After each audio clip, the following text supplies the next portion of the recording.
Good Sunday afternoon. Excuse me. Throat's been itchy.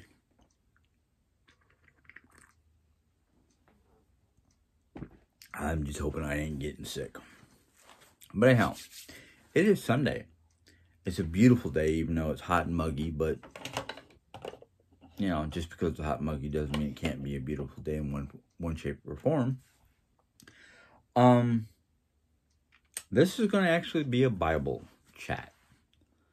I have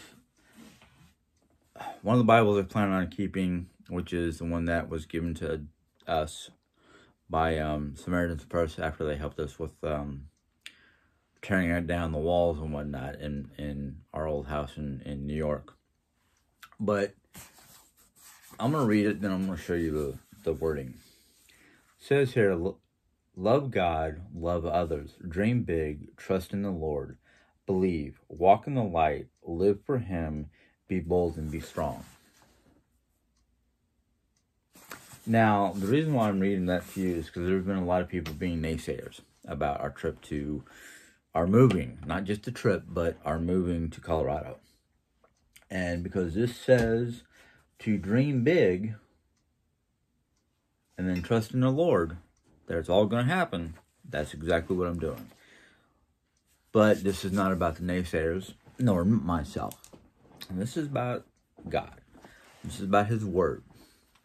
Now, the passage I am going to read is Matthew 5. Hold on, my eyes cannot read the number here, even with my glasses on. It looks like 13. Let me see how I'll backtrack. Yeah, 13. And it's entitled Salt and Light. And it says here, you are the salt of the earth. But if the salt loses its saltiness, how can it be made salty again? It is no longer good for anything except to be thrown out and trampled upon. You are the light of the world. A town built on a hill cannot be hidden, neither do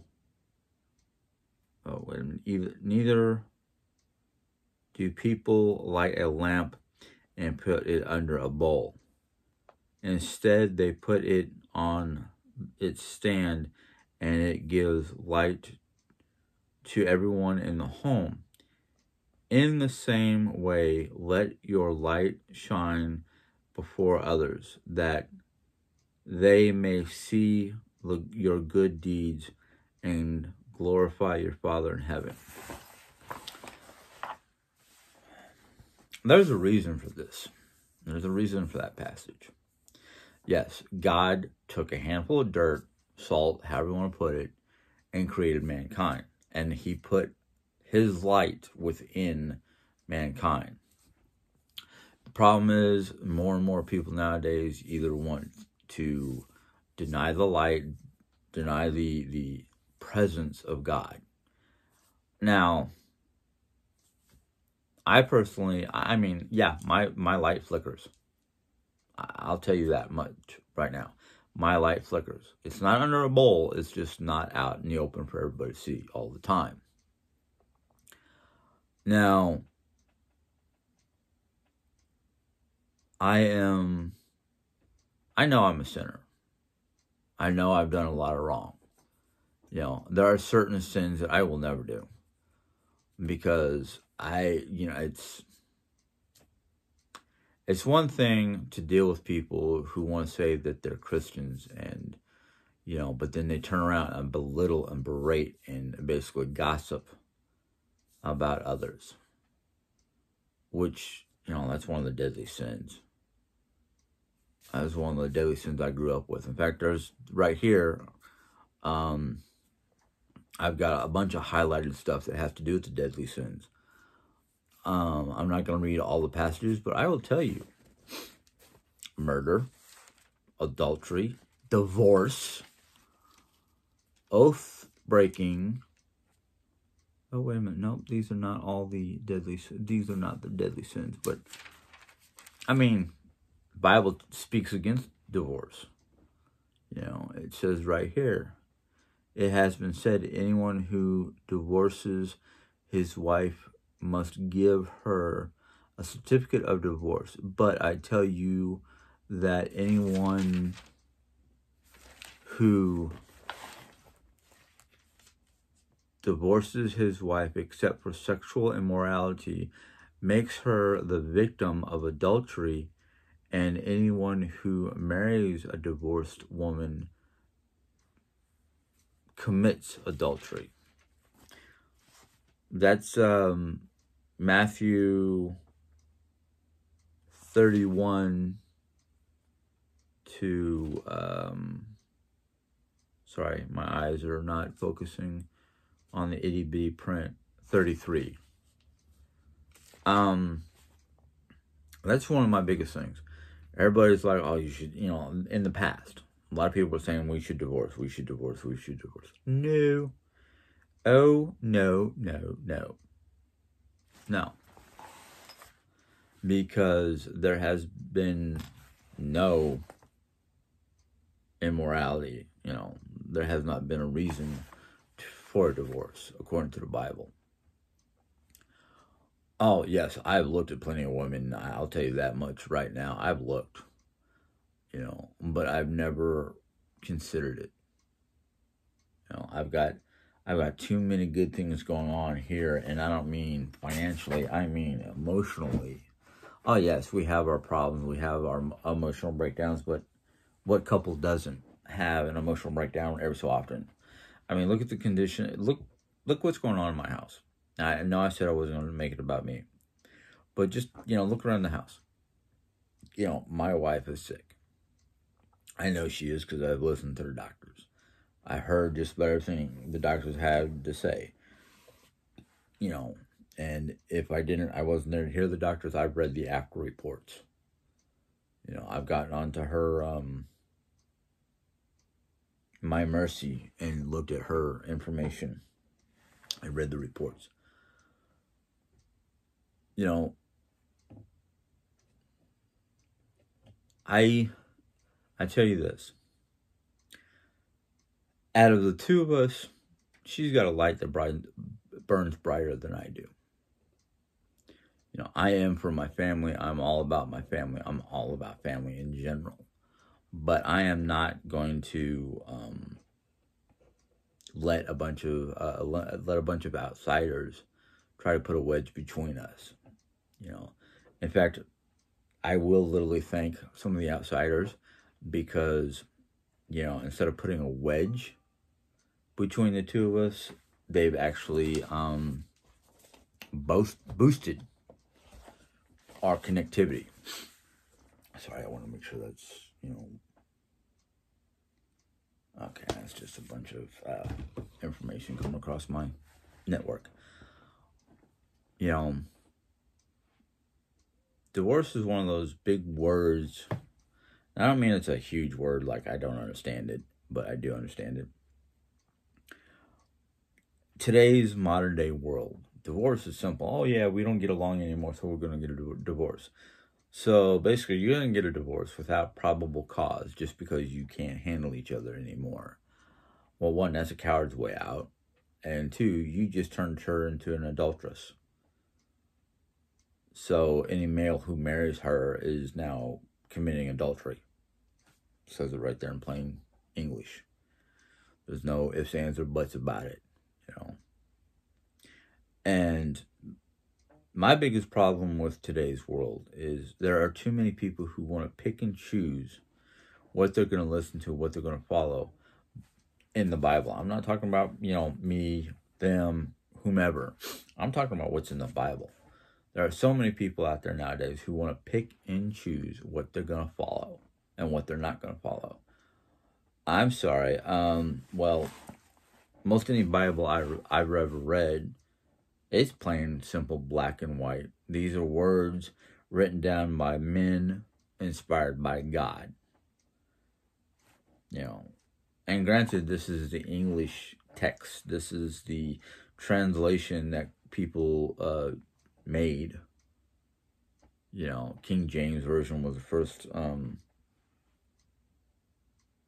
maybe it wasn't the first, but it was one of the majorly used Bibles up until the 60s or 70s, or maybe even 80s, until they got like the NIV and the American Standard, or the New American Standard.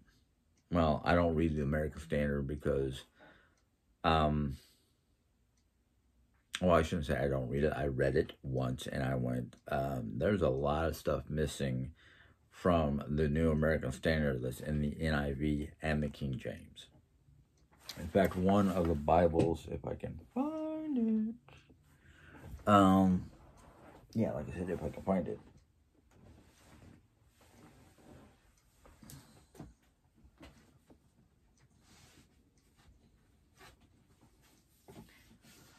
This is one of the Bibles I'm going to keep because it's the newest Bible I have.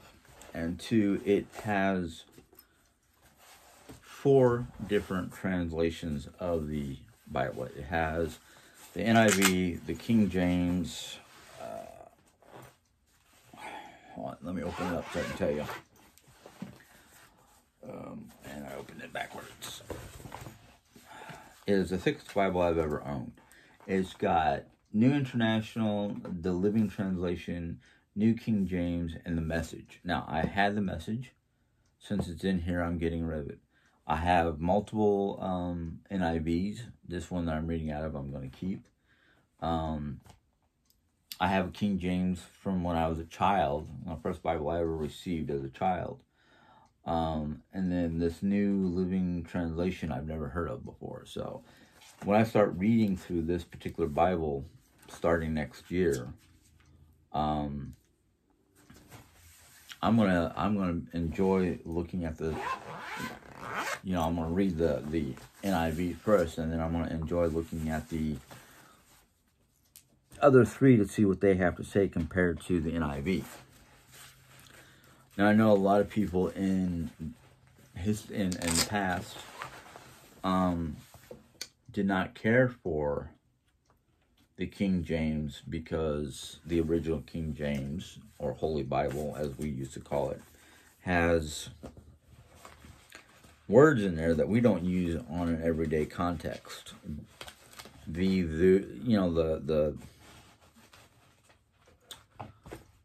these and the thous and that kind of thing, which we don't say anymore because it's old school English, aka King James.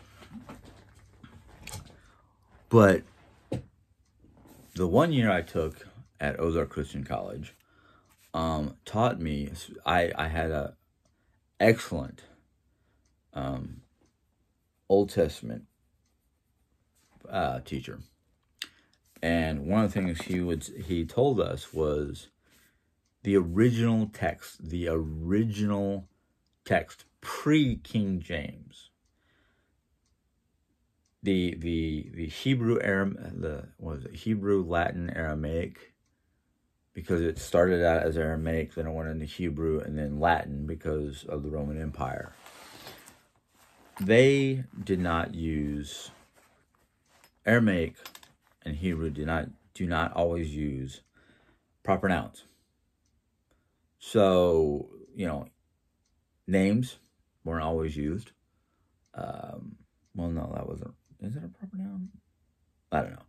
I have to go back to remember what proper nouns are. I just, know that they have to do with the he's and she's and that kind of thing. But this whole passage, salt and light. Now, the salt part kind of got me because I was like, okay, we are considered the salt of the earth because we were made from the earth. Adam was made from the earth. So a lot of our chemical makeup is made of products like carbon and oxygen and iron, mercury, a variety of different earth compounds.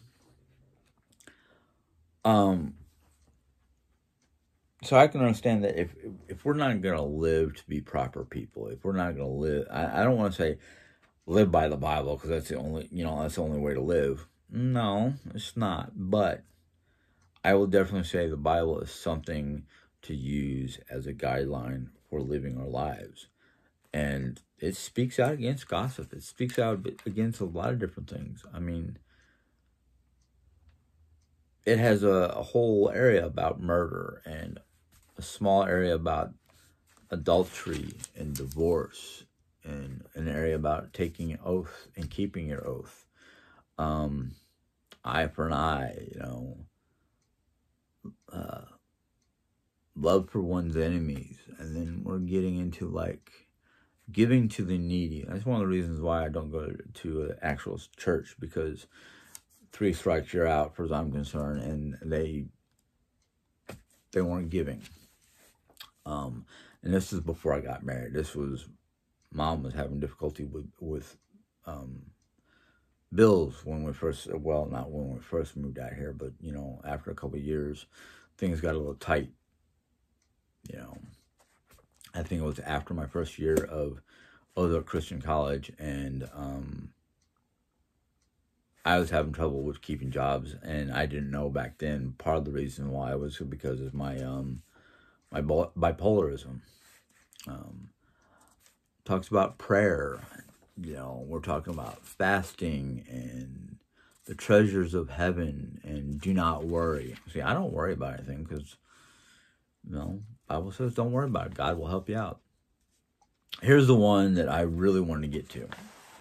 I wasn't going to do it today, but I think I will because I got enough time. Judging others. Yeah. Now, I'm guilty of it too, but the thing is I find nowadays, because of the internet and, websites in one form or another, people can go and judge others without one thing or another, or without consequences.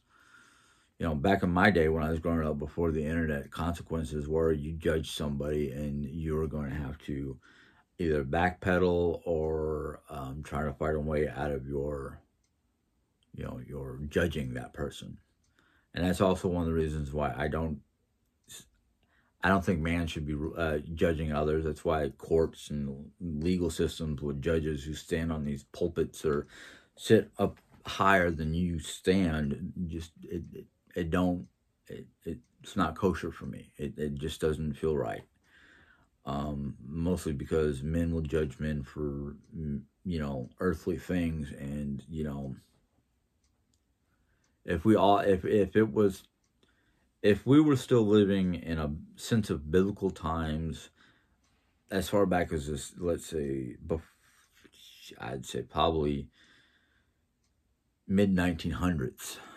Yes, I know there's a lot of things about the 1900s and further back that a lot of people don't like and want to rewrite history and all that stuff. I don't think we need to rewrite history. I think we just need to tell all sides of the story, because, you have the women's right movement, because women weren't getting treated fairly in the 50s and 60s or earlier. Then you have the whole, race thing, the whole, slavery type stuff, which, I hate. I think it's wrong, but instead of trying to rewrite history, let's just, write in the parts that are missing, like the slavery and the women's movement and all that stuff. But it says here, under judging others, do not judge, or you will be judged. For in the same way you judge others, you will be judged. And with the measure you use, it will be measured to you. Why don't you look at the speck of sawdust in your brother's eye and pay no attention to the plank in your eye? How can you say to your brother, let me take the speck out of your eye when all the time there is a plank in your own eye? You hypocrite, first take the plank out of your own eye, and then you will see clearly to remove the speck from your brother's eye. Now, I have that whole passage. Well, I don't have the whole passage because 7:6 I did not highlight, and that basically says, "Do not give dogs what is sacred to you. Sacred. Do not throw your pearls to the pigs. If you do, they may trample them under their feet and turn and tear you to pieces."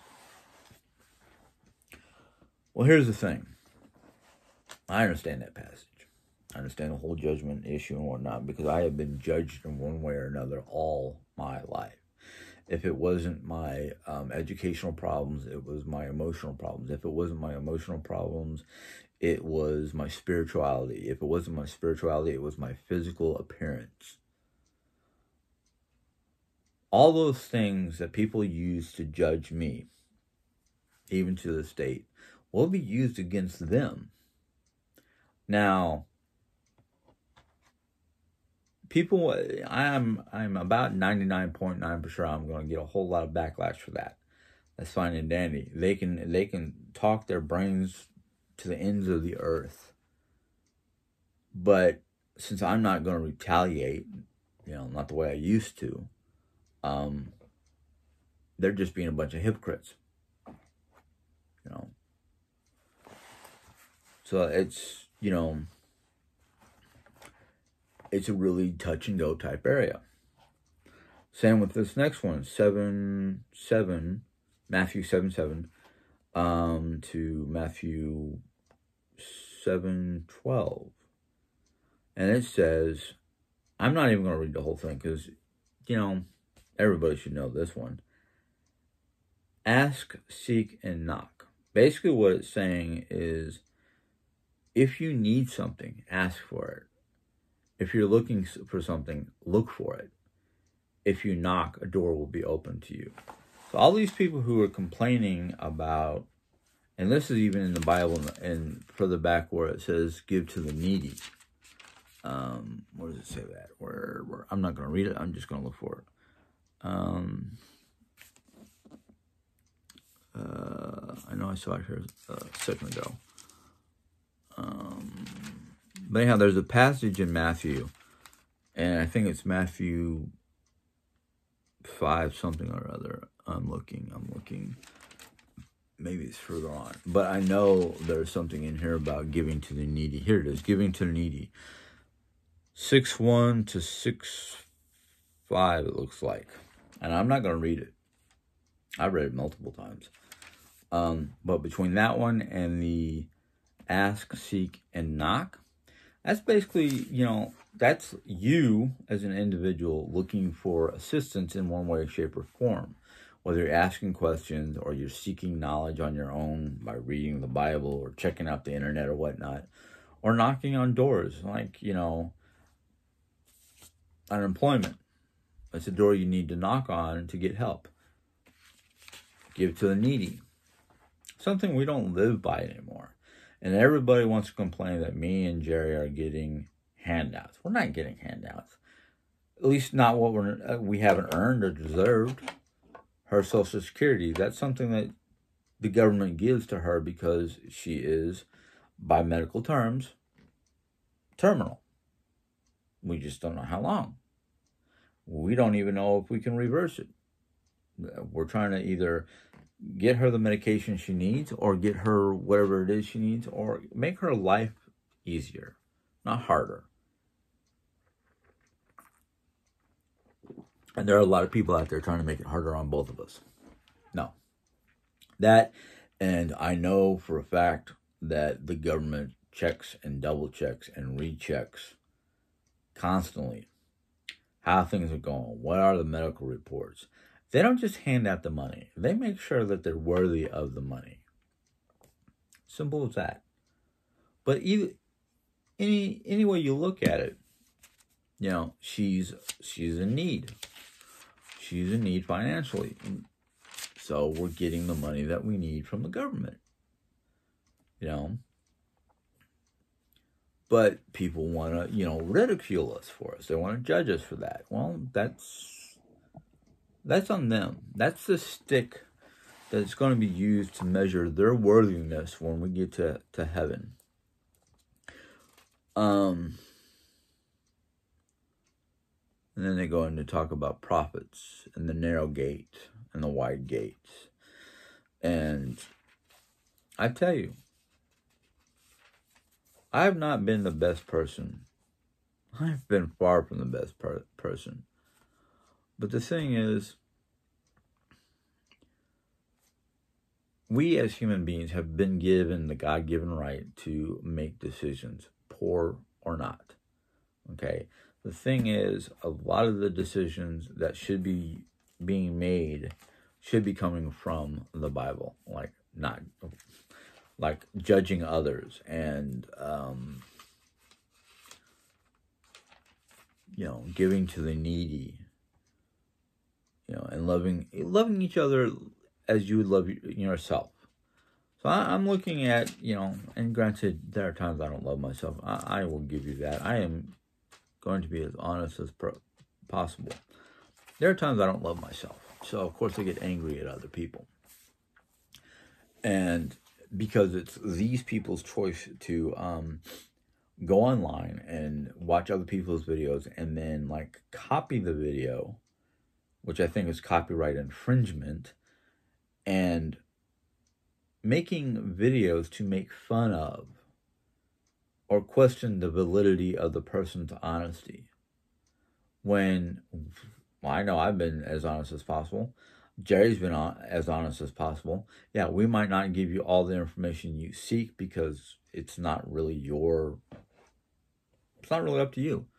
It's not really up to you to critique our lives. That's not your job. That's judgment. And that's God's job, not yours.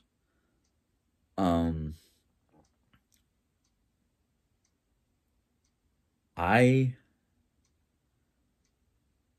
know that part of me says, yeah, I'm always get ready for damnation because I've done a lot of things that even I don't like, But then I sit there and remind myself, it's not up to me. It's up to God. All I can do is ask for forgiveness. And I do every day. And, I even ask for forgiveness for these ladies who want to, critique our lives and put out false information or half-baked truths or things like that because it's they're gossiping. That's in the Bible not to. Why are they doing it?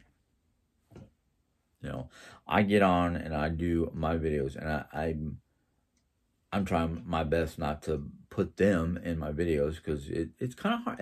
It does get hard when you see and hear the falsehoods coming out of people's mouths and the truth. And sometimes, yes, I will try to correct it. Sometimes I just sit there and go, they don't know the truth. Why am I worried about them? Honestly, why am I worried about them? They don't know nothing. They want to take our videos and half-ass their videos. And it's one of those things where I go, why are you making videos about our lives? Is your life so dull and boring that you have nothing good to say about yourself? I mean, I've got stories from my childhood that I still remember. I've got stories from my own personal dealings in my life. I could tell you all kinds of stories that I had, all the fun I had in Yellowstone, all the fun I had in Germany growing up, and I still remember, how to pronounce in German where we were, or at least a good bit of it. Just for example, where my dad was stationed, Americans would call it Han Air Force Base. Germans called it Flugplatz Hahn.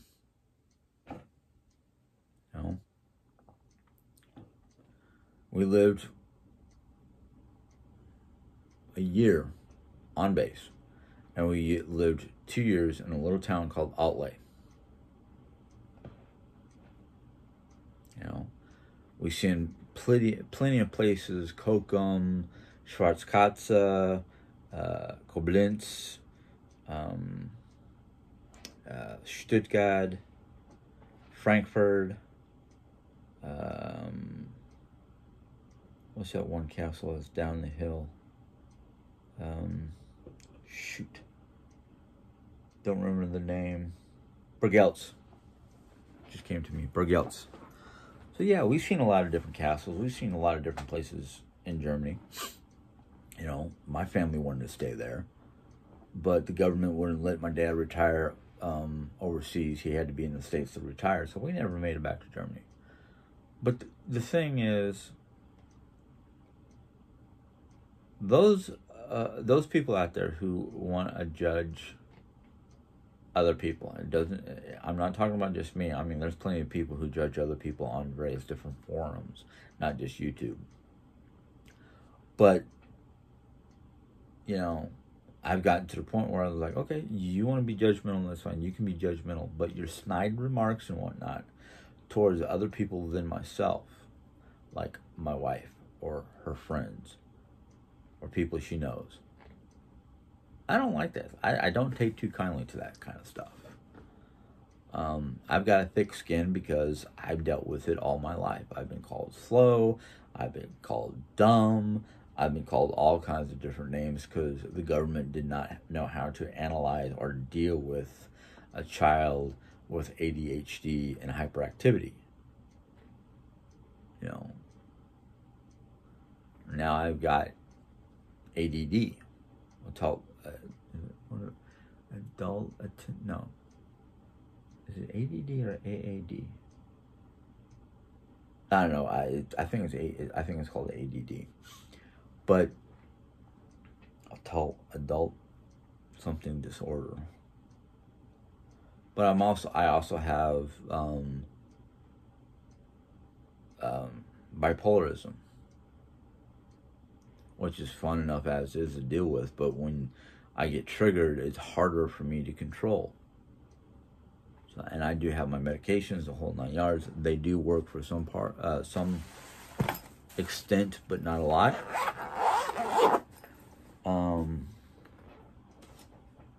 And personally, you know, talking about me, that's fine, Danny. I don't care. You know, that's up to the guy upstairs what to do about that. But when it comes to talking about my wife or anything like that, well, that's one of those things where it's kind of like, do I draw the line and speak out in her defense, which I've done multiple times, but nobody seems to give a rat's rumpus, and it just becomes redundant because it's like they don't want to listen. There's nothing I can do. Like the old saying says, you can't teach an old dog new tricks, and you can't force a horse to drink water.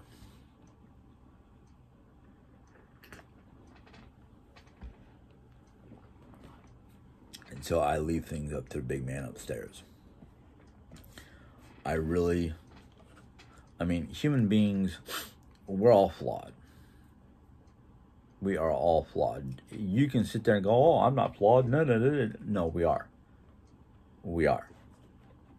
Old women who have nothing better to do than look at other people's videos and ridicule or you know, say stuff that they probably shouldn't be doing because it's judgmental. And I grew up old school, so I mean, what's the old saying back? Oh God, I can't remember the person I heard it from, but he basically said people nowadays can't handle being put down or called names, and he would literally sit there and go, you know, you're just a bunch of pussies. Are you offended now? So it's kind of he was a Marine Corps officer. I can't remember his name. He also played a judge on one of those midday sitcom judge shows, like something like Judge Judy, but it was Judge Brown or something like that. I don't remember. But the point is, you know, if you can't take somebody talking about themselves and giving out information about their health conditions or their plans or their dreams or stuff like that, and you decide that you want to turn around and ridicule that video and that person, then you've crossed the line from being you know, annoying to judgmental. And why? And I found out why. I figured out why so many people ridicule other people and judge other people and make fun of other people. It's because they're missing something in their life. They are missing something in their life. Something in their life makes them unhappy. And so to make them feel happy or make them feel good, they got to do these judgmental videos and ridiculing videos and just, you know, doing things they shouldn't really be doing in the first place. At least not according to the Bible. And the problem with America is there are too many American people who do not live by a biblical-based morale system or morality system. And, you know, I can't fix that. Who said it best? I think it was a Nordic, an old school Norse saying is you can't beat intelligence with a hammer, but you can drown it with a rock. I don't exactly know what that means, but it sounded interesting when I heard it. It's just like, I guess what it is, you know, you have to forge intelligence into a child as it grows up.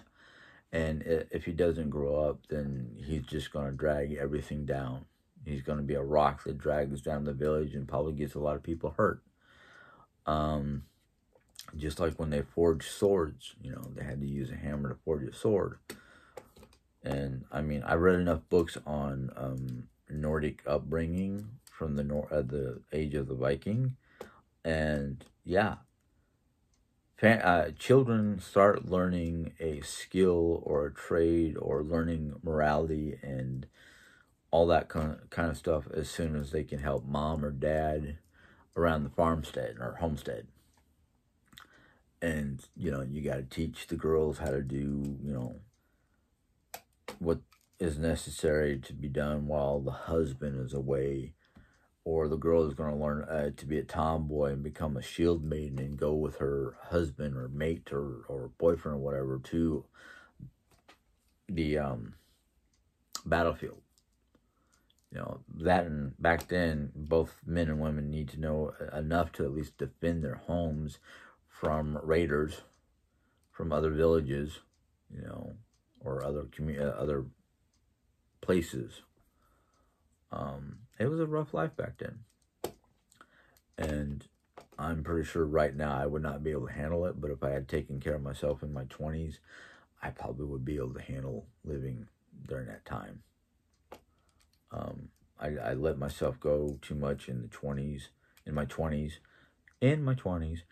and never tried to recuperate or reverse it because there was nobody there during my teens that could teach me what I needed to know. I had to teach myself, and that's why I'm a little behind most men of my age. And no, you can't sit there and call me lazy, because I will tell you this right now. When you got hyperactivity, when you grow up with hyperactivity, you want, you know, there are people around you who sit there and go, slow down, take it easy. Not me.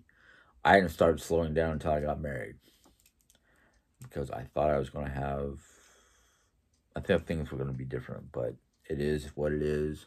And the only thing is right now is just moving forward, you know, having a decent life. But, you know, anywho, I know I've rattled on about biblical things and myself and the way I feel and with the way I think. I really hope that, you know, people got something out of this. You know, I don't want to sit here and just ramble on, and basically fall, you know, my readings and my talks about myself and the things that how I feel about the way life should be, didn't fall on deaf ears, because that's the last thing I want to do. I know it's Sunday, and today is probably going to be a day of just light work or chillaxing, just resting the whole day. If I do anything, it's probably going to be like laundry, because yeah, laundry needs to be done, and sometimes I can only do it on weekends because the weekdays are too crazy for me to deal with it, and I don't want. I could leave like Jerry Ann's clothing to do for the home health person, but I don't know. It depends on how I feel in the next 20 to 30 minutes or long. No, more like the next 40 minutes. I have to pull out something for dinner. Of course, we could have leftovers. There's chicken leftovers. There's meatloaf. Yeah, I think tonight's going to be leftovers. I know my mom doesn't like eating leftovers like meatloaf was last night, so tonight is either meatloaf or chicken or fend for yourself type deal. Jerry Ann and I could care less as long as it's food and tasty, because that's how we are. We, you know, it's like, not that I grew up in a situation where I was poor, but I grew up in a situation where, yeah, sometimes leftovers were exactly that, the leftovers from the night before.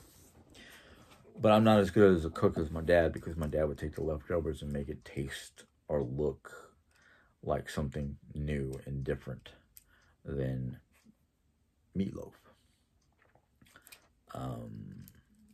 So, anywho, I hope you guys have a good rest of your Sunday. I hope the week ahead is productive and you are happy about your lives. So until tomorrow, we will touch base again. So I will see you guys on. Oh, no. If you like this video, give it a thumbs up. If you have any questions or comments that are going to be productive, go ahead and put them out there.